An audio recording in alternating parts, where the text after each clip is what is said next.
e você abrisse comigo nesse texto de 1 Samuel, capítulo 17.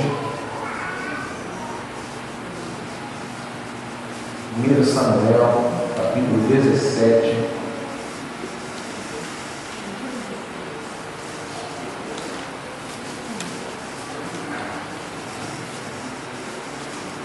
Samuel, capítulo 17, nós vamos ler a partir do verso 40 até o verso 51. Amém?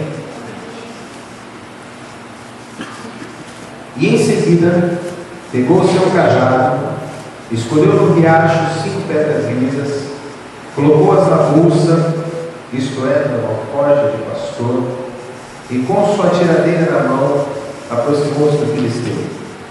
Enquanto isso, o filisteu, com seu escudeiro à frente, vinha se aproximando de Davi. Olhou para Davi com desprezo e viu que era só um rapaz, ruivo, de boa aparência, e fez pouco caso dele. Disse ele a Davi: por acaso eu sou um cão, para que você venha contra mim com pedaços de pau? E o filisteu amaldiçoou Davi, invocando seus deuses, e disse: vem aqui, e darei a sua carne às aves dos céus e aos animais do campo. Davi, porém, disse ao filisteu: você vem contra mim com espada, com lança e com dardos, mas eu vou contra você em nome do Senhor dos Exércitos, o Deus de Israel, a quem você desafiou. E hoje mesmo o Senhor entregará nas minhas mãos, e eu o matarei e cortarei a sua cabeça. Hoje mesmo eu darei os cadáveres do exército filisteu, as aves do céu, os animais selvagens, e toda a terra saberá que há Deus em Israel. Todos os que estão aqui saberão que não é por espada ou por lança que o Senhor concede vitória, pois a batalha é do Senhor, e Ele entregará todos vocês em nossas mãos. Quando o filisteu começou a vir na direção de Davi, este correu para a linha de batalha para enfrentá-lo. Tirando uma pedra do seu alforje, arremessou-a com a tiradeira e atingiu o filisteu na testa, de modo que ela lhe ficou encravada. Ele caiu no chão, dando com o rosto no chão. Assim, Davi venceu o filisteu com uma tiradeira e uma pedra. Sem espada na mão, derrubou o filisteu e o matou. Davi correu, pôs os pés sobre ele e, desembanhando a espada do filisteu, acabou de matá-lo, cortando-lhe a cabeça e corpo. Até aí. Vamos orar? Pai, nós pedimos, Deus, que o Senhor fale com a gente mais uma vez hoje.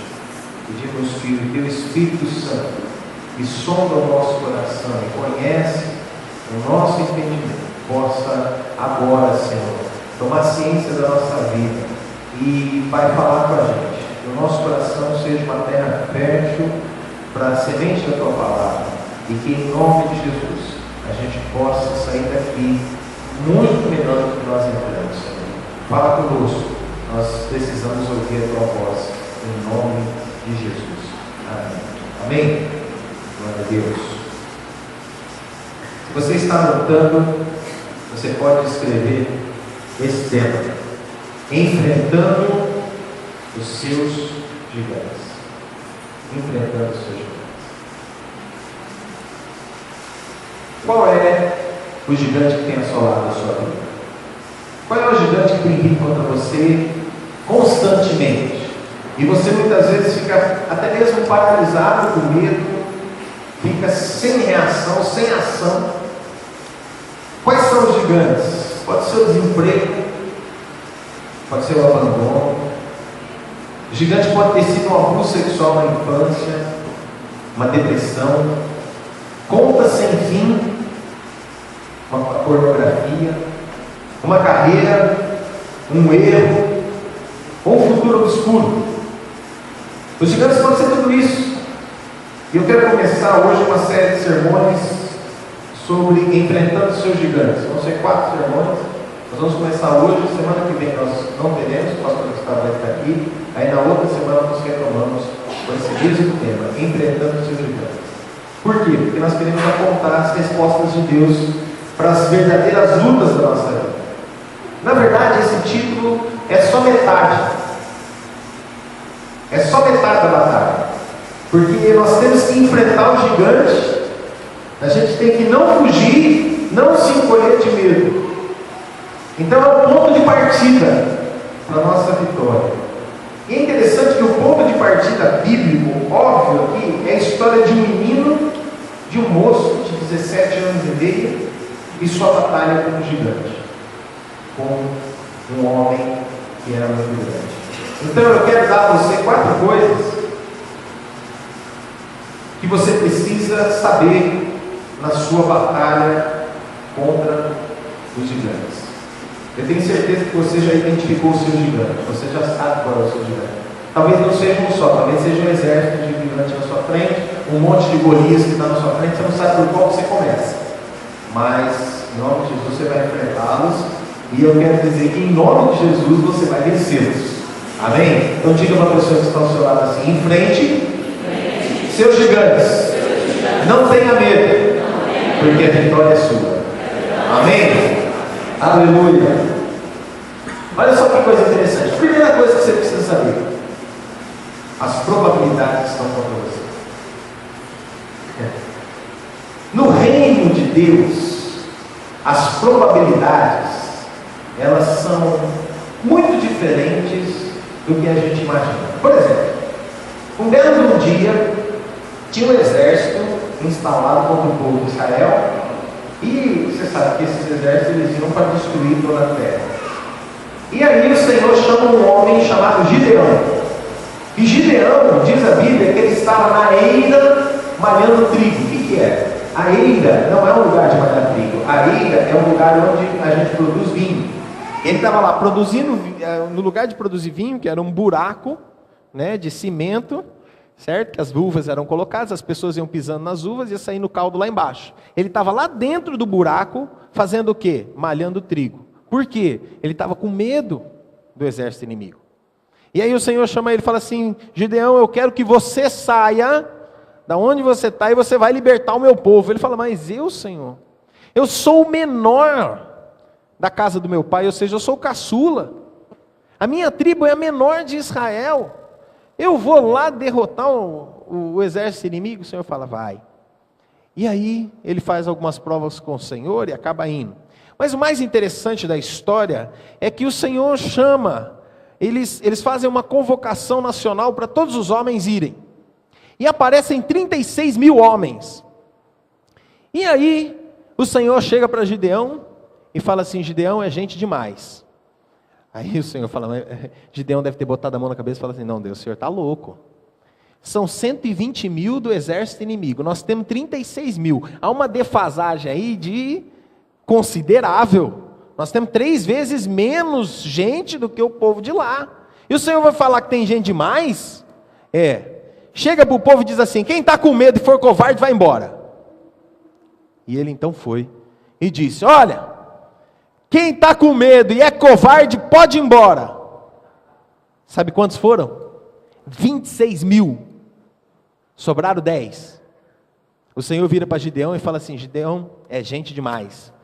Eu falo: mas Senhor, pelo amor de Deus, por amor do Senhor, peraí, eu tenho 36, o Senhor fala que é gente demais, os covardes vão embora, fica 10 mil, o Senhor fala que é gente demais, são 120, Deus. Mesmo que nós fôssemos os 300, o Senhor fala assim: pronto, você acertou o número. Vão ser os 300 de Gideão, não vão ser os 300 lá do Leônidas. Vão ser os de Gideão. Mas Senhor, o que a gente vai fazer? Pode ficar tranquilo. Sabe o que aconteceu? Então eles foram, e o Senhor falou assim: você vai derrotar aquele povo todo, com um cântaro, com uma tocha, e com uma trombeta. Um cântaro, uma tocha e uma trombeta. Mas espera aí, Senhor, como é que a gente vai fazer? A gente chega e dá uma trombetada na orelha do inimigo. Se ele não morrer de susto, a gente pega o cântaro e quebra na cabeça dele. Mesmo assim, se ele não morrer, a gente taca fogo nele. A lógica seria isso. Mas o Senhor fala: não, vocês vão se posicionar na batalha. eles ficaram em volta do vale, onde aquele exército estava acampado. Olha só como as probabilidades, muitas vezes, são contra a gente. Eram 120 mil contra 300 homens. E eles ficaram em volta do vale, à noite. E quando eles deram o sinal, Gideão deu o sinal, eles disseram, pelo Senhor e por Israel. Sabe o que aconteceu? Eles acenderam as tochas. Eles quebraram os cântaros e eles tocaram a trombeta. Aí que vem o X da história. Cada tocha representava um general. E um general tinha sobre o seu comando 100 legiões. Cada legião representava 100 homens. Imaginou quantos homens dá? Então, quando os homens viram aquela trombeta tocando, o barulho dos cântaros quebrando, como se fossem as armaduras, e aquele barulho ensurdecedor num vale, o que eles fizeram? O primeiro que você vê na sua frente, você passa a espada. Você acorda de noite, no susto, primeiro que você vê, você não vai perguntar se é amigo, se é inimigo, se está dormindo na mesma tenda que ele, não. Você levanta e passa a espada no primeiro que você vê na frente. E assim aconteceu. Quando eles chegaram de manhã, não tinham sobrado nem 1000 homens vivos, de todo aquele exército, contra o povo de Israel. O que Deus nos ensina através da vida de Gideão? O que Deus nos ensina através da vida de Davi? As probabilidades muitas vezes estão contra a gente. Talvez você esteja olhando para as probabilidades, não vai dar certo. O dinheiro que eu tenho não dá para pagar essa dívida. Essa situação que eu tenho, que eu estou vivendo, essa situação de depressão que eu tenho entrado, e não é isso que vai sarar a minha vida. Mas olha só que coisa interessante. Esse menino, ele se ajoelha diante do ribeiro, e quando ele está ajoelhado lá diante do ribeiro, a lama umedece seus joelhos, a água borbulhante refresca sua mão, ele escolhe 5 pedrinhas lisas. Tinham que ser pedras lisas. O tipo de pedra que se pilha ordenadamente na bolsa. E ele então começa a caminhar em direção ao gigante.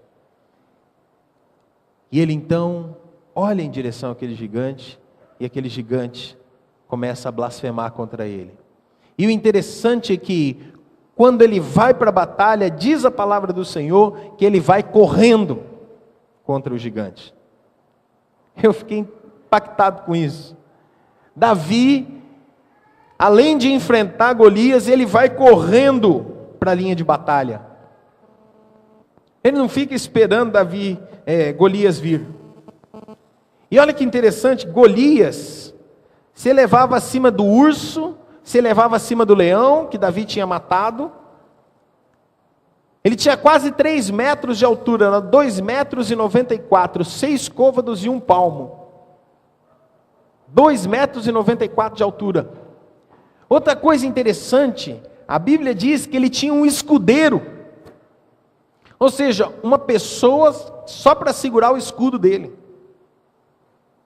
Que provavelmente também era maior do que Davi. A cota de malha, aquela camisa de ferro que a gente vê os gladiadores usarem, só a cota de malha dele pesava 57 quilos. Talvez fosse o peso de Davi. A ponta da lança, não era a lança toda, a ponta da lança de Golias pesava 6 quilos. Só a ponta da lança. E ele rosna do alto da sua arrogância. Por que vocês estão se posicionando para a batalha? Não sou eu um filisteu e vocês servos de Saul? Escolha um homem para lutar comigo. E se esse homem ganhar, nós seremos os seus escravos. Todavia, se esse homem vencer, nós seremos os seus escravos e serviremos. Ou seja, quem vai sair mano a mano comigo? Quem vai lutar? Me dá o melhor guerreiro. Naquele filme Troia, a gente vê isso acontecendo. Quando o rei de Troia escolhe um deles, no caso era Aquiles, e o exército inimigo escolhia outro para lutar para que o exército todo não morresse na batalha. Um homem em nome de todo o exército. Quais são as chances que Davi tinha? Quais são as chances que você tem contra os seus gigantes? Davi, ele tinha as melhores chances, talvez, do que você dá a si mesmo contra o seu gigante. Porque muitas vezes a gente olha para o nosso gigante, você olha para o seu gigante e fala assim, não tem jeito. O seu Golias, ele não carrega escudo nem espada, mas ele brande lâminas do desemprego, do abandono, do abuso sexual, da depressão. Seu gigante não faz um desfile ao subir e descer as colinas de Elá, mas ele brada no seu escritório, no seu quarto, na sua sala de aula, na sua casa. Ele traz contas que você não pode pagar, coisas que você não pode fazer, pessoas que você não consegue agradar, vício que você não consegue resistir, pornografia que você não consegue recusar, uma carreira que você não consegue escapar, um passado que faz você tremer e um futuro que faz com que você não possa continuar. Quanto tempo que esse gigante tem andado com você? A família de Golias, a família desse homem, era um antigo inimigo dos israelitas. Josué expulsou eles da terra prometida 300 anos antes. Talvez os soldados de Saul estivessem pensando, vendo Golias e murmurando, não, de novo não. A gente já enfrentou esses caras. Meu pai lutou contra o pai dele, meu avô lutou contra o avô dele, meu bisavô lutou contra o bisavô dele. De novo não. Nós muitas vezes gememos palavras semelhantes. Eu estou me tornando viciado em trabalho, assim como meu pai. Eu estou fazendo isso porque meu pai fazia isso, estou fazendo igualzinho meu pai. Ou a minha mãe. O divórcio cresce através da nossa árvore genealógica, como uma estria que rompe as fibras da família, e vai rompendo, e vai rompendo. E isso fica marcado na família. Minha mãe não conseguiu manter o casamento também. Onde isso vai parar? Quando Saul e seus homens ouvem o desafio dos filisteus, eles ficam aterrorizados. No versículo 11 diz isso, olha só. Versículo 11. Ao ouvirem as palavras do filisteu, Saul e todos os israelitas ficaram atônitos e apavorados. Os prognósticos eram todos contra Saul e seus homens. Os prognósticos eram todos contra Davi e suas pedras. Os prognósticos são todos contra nós. Então, muitas vezes, quando você olha para as probabilidades, elas estão todas contra você. Então, com todos os gigantes que nós devemos enfrentar, onde é que está o nosso foco? Pergunta para a pessoa que está ao seu lado assim, você sabe onde está o seu foco? Segunda coisa, olha que coisa interessante. Você vê Deus? Você consegue ver Deus? O que eu estou querendo dizer? Você conhece Golias, você conhece os seus gigantes. Você sabe os gigantes que você tem que enfrentar. Você reconhece a sua caminhada, você estremece quando ele brada. Você já viu o tamanho dele, você sabe o tamanho dele. A questão é, isso é tudo que você vê? Isso é tudo que você consegue enxergar? Você ouve a sua voz, mas será que é tudo que você ouve? Davi viu e ouviu mais. O primeiro discurso de Davi, embora fosse sobre Golias, estava no Senhor. Lá no versículo 26 ele diz assim, quem é esse incircunciso filisteu para afrontar os exércitos dos Deus vivos? Quem é esse camarada que está vindo aqui rogar pragas sobre o exército de Deus vivo? Quem esse cara pensa que é? Para vir enfrentar, ele não estava nem dizendo enfrentar Davi, ele estava dizendo enfrentar os exércitos do Senhor. Quem esse cara está pensando que ele é? Davi aparece discursando sobre Deus. Os soldados não mencionam nada sobre ele, os irmãos nunca haviam falado seu nome, mas Davi dá um passo para o palco e ele levanta o tema do Deus vivo. Espera aí, esse homem está vindo contra quem? E ele faz o mesmo lá no bate-papo com o rei Saul. Ele diz assim, ô rei, peraí. Quem que é esse camarada? E o rei começa a ver as probabilidades, assim como nós. Nós somos seres humanos. a gente vê probabilidades. Será que vai dar certo? Será que não vai dar certo? E ele começa a ver Davi e fala assim, não, mas você quer ir contra ele? Mas você é um menino. E eu creio que Saul deve ter coçado a cabeça e falou assim, mas durante 40 dias ninguém apareceu do exército de Saul. Ninguém se colocou à disposição para dizer assim, ó, eu vou. E a recompensa era grande. A recompensa era grande. Quer ver o tamanho da recompensa? Volta um pouquinho a sua Bíblia aí, olha lá. Deixa eu achar aqui a recompensa.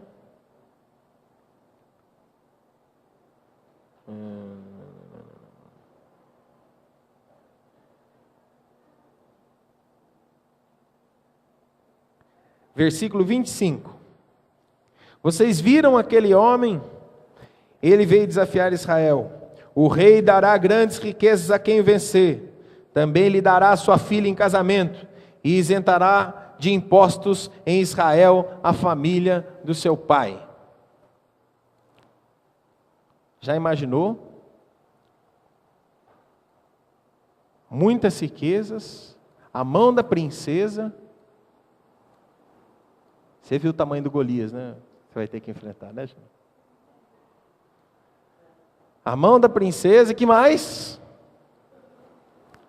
Isentar de impostos, não vai precisar mais pagar impostos à família do pai dele.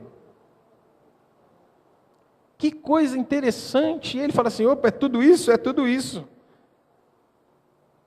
Mas você, Davi, você é um menino. Você não tem chance nenhuma. Fala o seguinte, Davi, vem aqui.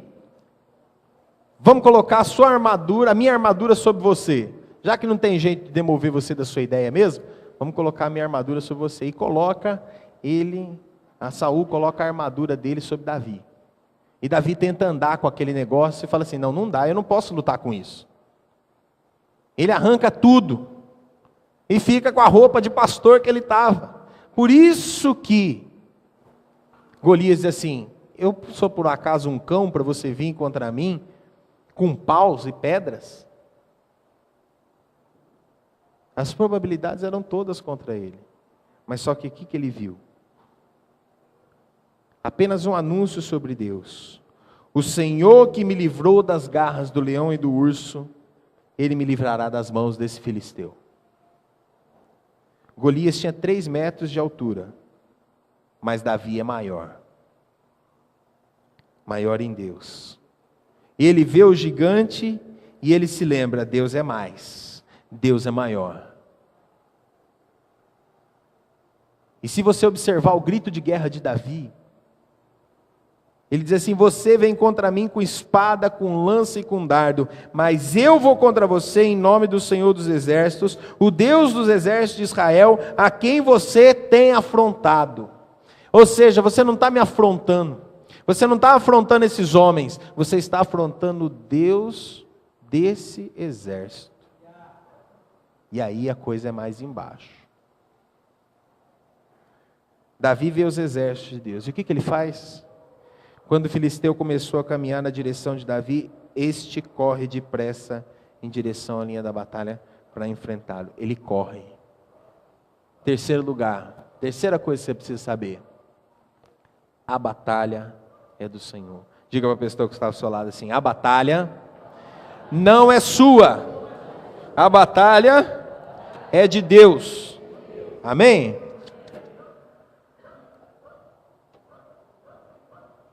Se alguém comprar uma briga com meu filho, ele vai estar comprando comigo ou com ele? Comigo. Que eu vou defendê-lo.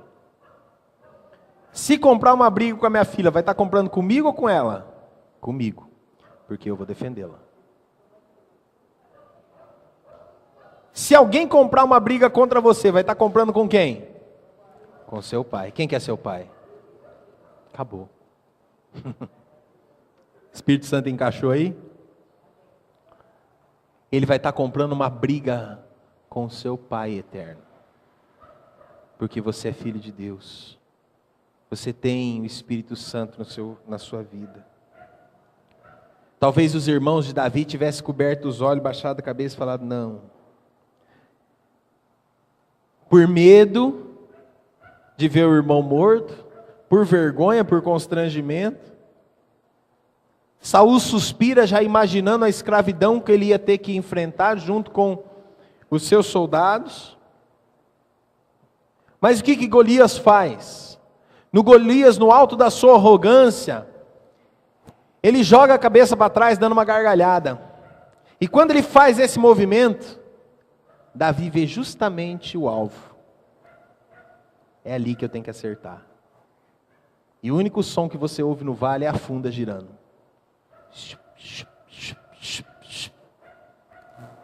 E quando a funda dispara, é um míssil direcionado contra o crânio daquele gigante. A pedra faz os olhos de Golias turvarem. Ele fica tonto. Seus joelhos começam a ter comunhão íntima e ele não consegue suportar o peso da sua armadura e ele vai ao chão, de rosto. Cair já é terrível. Imagina de uma altura de 3 metros. E ele cai com a cara no chão. Nisso, o escudeiro já tinha dado linha na pipa, caído no mato. Interessante que Davi pega 5 pedras. Ele pega 5 pedras. Você já parou para pensar nisso? Ele pega 5 pedras. Por quê? Será que a probabilidade dele errar uma, outra? Não. É porque tinha o escudeiro dele e tinha mais os irmãos de Golias.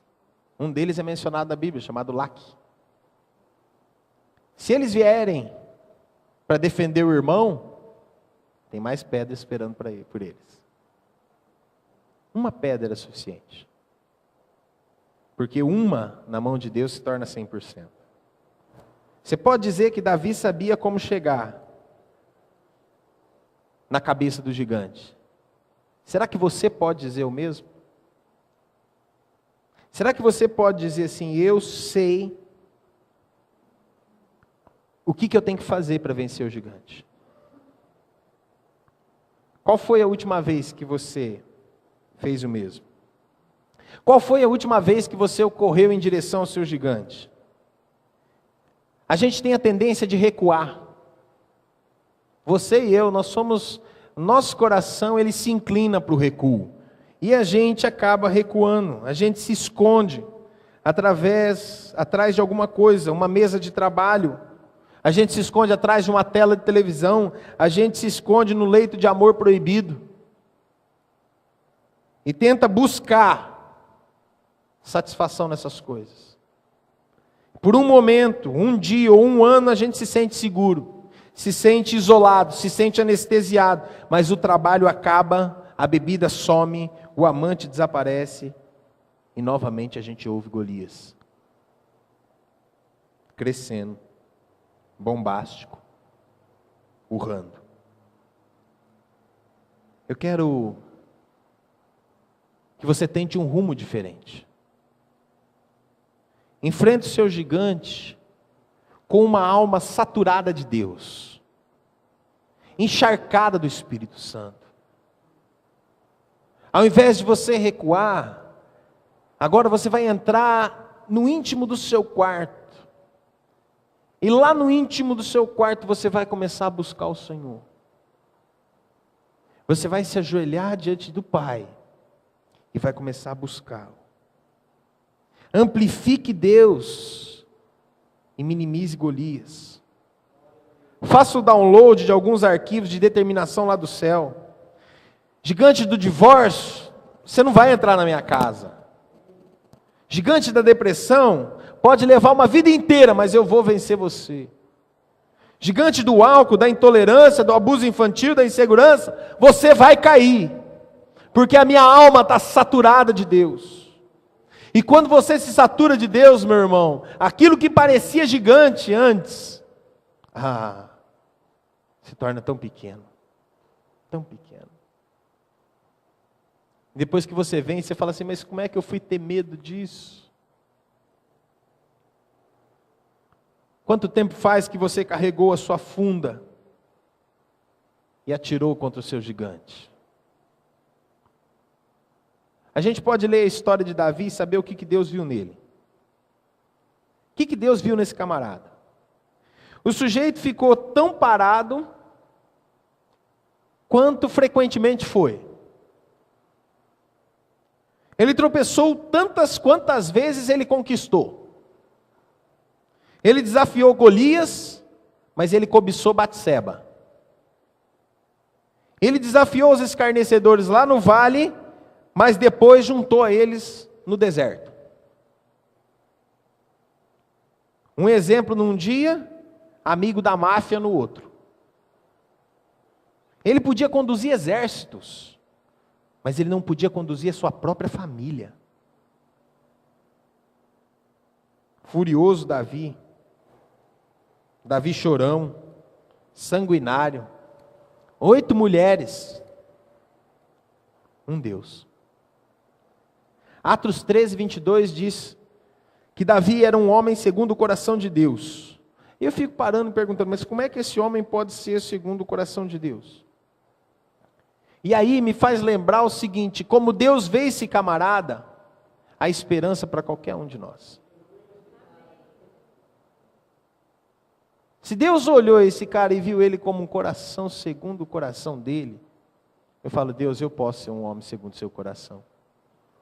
Eu posso, Senhor, eu posso. Uma pessoa certinha vê a história de Davi como decepcionante. O resto de nós acha que é reconfortante. Obrigado, Deus, porque Davi foi assim. Nós andamos na mesma montanha russa de Davi.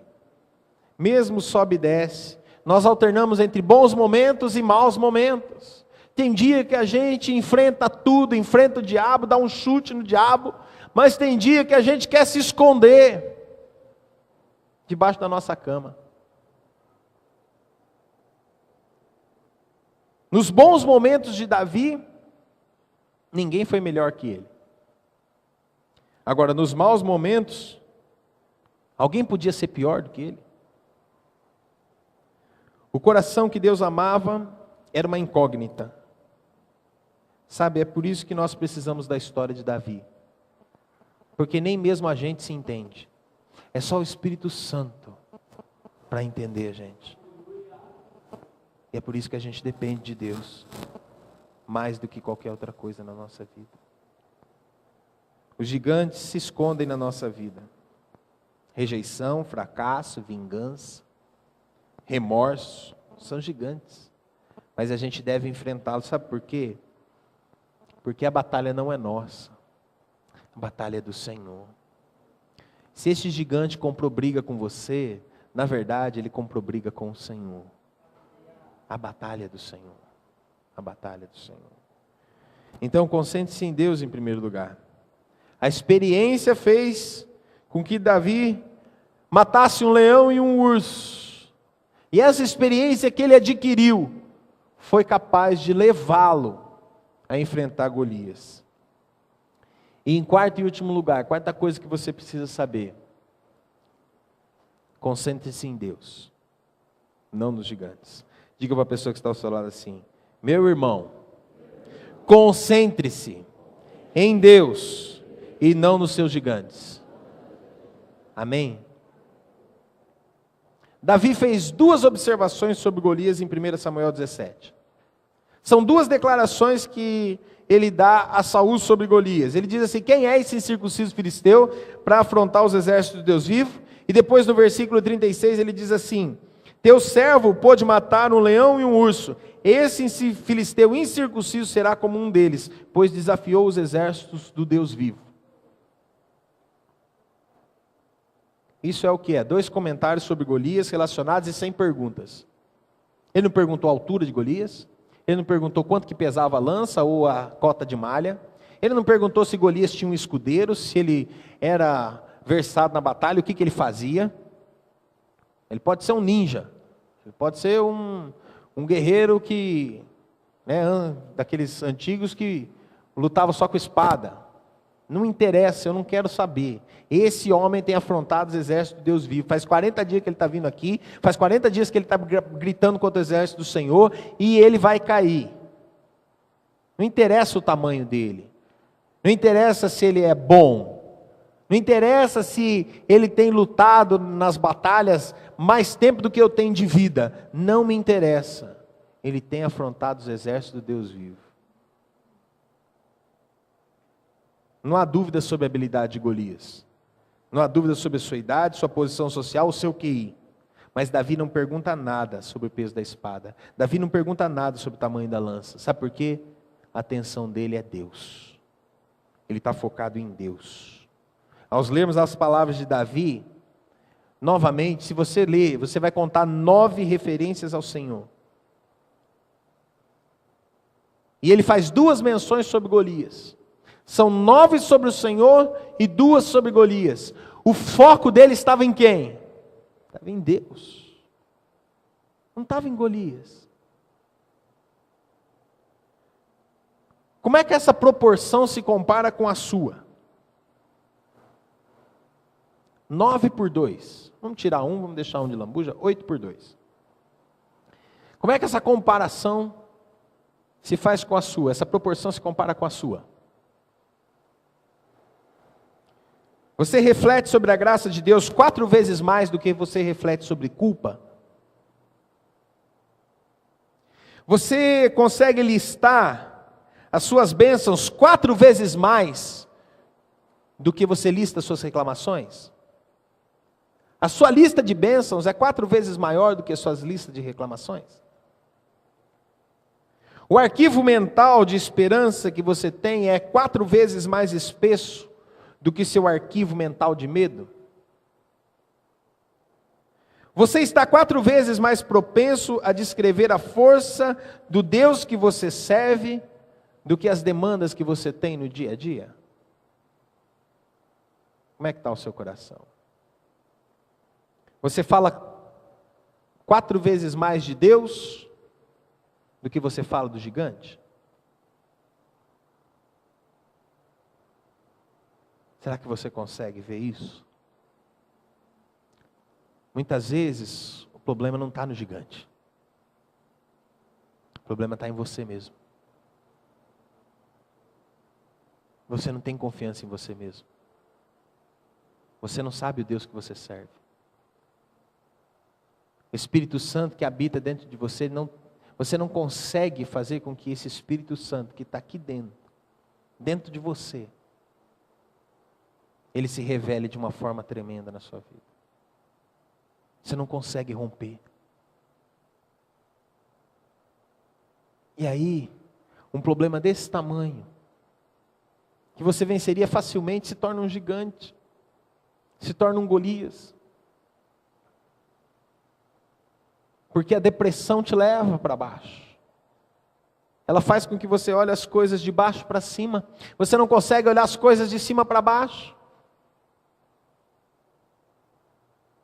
E isso te tira as forças. Isso drena a sua energia. E você começa a olhar as coisas como gigantes. Quero te desafiar nessa noite a você mudar o foco. Mudar o foco de você mesmo para Deus. Mudar o foco dos gigantes para Deus. Comece a se saturar do Senhor. Comece a pedir para o Espírito Santo encharcar a sua alma. O Senhor Jesus diz lá em João capítulo 7, versículo 37 e 38. Quem crê em mim, como diz as Escrituras, do seu interior fluirão rios de água viva. Veja bem, não é um rio, são vários rios. E diz a Bíblia que são águas vivas, que mata a sede e que leva embora toda a sujeira. Um rio, se você joga algo nele hoje, amanhã ele já está lá na frente. Ele levou embora. A sujeira que está aqui dentro vai sair, em nome de Jesus. as coisas vão sair, coisas que não agradam a Deus vão sair, porque do seu interior vão fluir rios de água viva. Encharque-se de Deus, encharque-se do Senhor, deixe o Espírito Santo inundar você. Deixe o Espírito Santo tomar conta de você. Eu não sei qual é o seu gigante. Eu não sei. Eu tenho os meus. E eu tenho bastante, suficiente. E os meus são meus, eu não dou para ninguém. Eu preciso enfrentá-los. Ninguém vai conseguir enfrentar os gigantes por você. É você que tem que enfrentá-los. Você pode chamar a sua esposa, seu marido, seus filhos para te ajudar, mas no frigir dos ovos, quem vai ter que enfrentar os seus gigantes é você mesmo. Mas sabe o que é mais interessante? Deus não te deixou sozinho. Você não está sozinho nessa batalha. Amém? Você tem o Espírito Santo habitando dentro de você. E eu quero te dizer em nome de Jesus que você vai ser mais que vencedor. Enfrente os gigantes. Concentre-se em Deus. Amém? Vamos orar? Feche os seus olhos.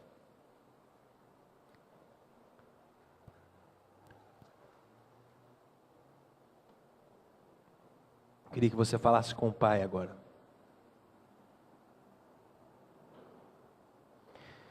Se você se concentrar nos seus gigantes, você vai tropeçar. Mas se você se concentrar em Deus, você vai vencê-los em nome de Jesus. Coloque-se diante do Pai nesse instante.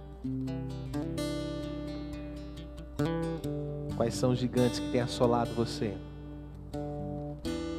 Talvez seja a incredulidade, meu irmão. Talvez você não tenha crido como você deveria, eu gostaria de crer. Talvez seja isso. Talvez seja a falta de fé. Talvez seja algo financeiro, eu não sei. Talvez seja uma depressão. Talvez um relacionamento que você não consegue largar. E você está vendo que esse relacionamento não glorifica a Deus.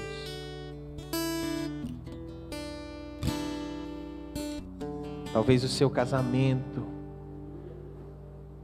esteja passando por dificuldades. E você está vendo como se fosse um gigante se formando na sua frente. Talvez seja um problema com o filho.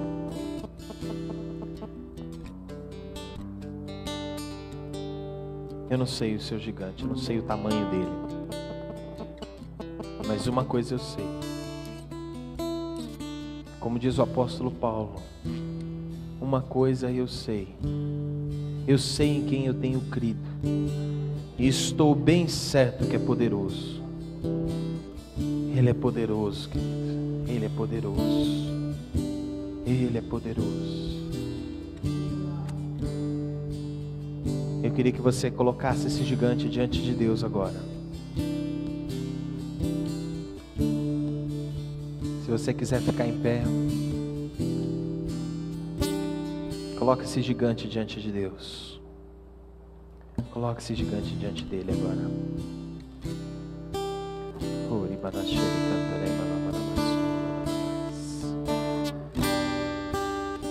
Levante suas mãos aos céus e renda-se ao Senhor. Renda-se a Ele, renda-se a Ele. Renda-se a Ele. Você está se rendendo ao Senhor, você não está se rendendo mais aos seus gigantes. Você está se rendendo ao Senhor, você não está se rendendo mais àquilo que te dá medo. Você está se rendendo a Ele nesse instante. Ao Senhor, o Deus dos exércitos. Oh Deus, nessa noite, Pai, nós queremos nos render a Ti, Senhor. Nós queremos nos render a Ti, Senhor. Nós queremos, Senhor, colocar a nossa vida no Teu altar nessa noite, Pai. E queremos dizer, Deus, que os nossos gigantes não são mais nossos. Eles são do Senhor, nós o entregamos nas Tuas mãos. Nós colocamos esses gigantes nas Tuas mãos.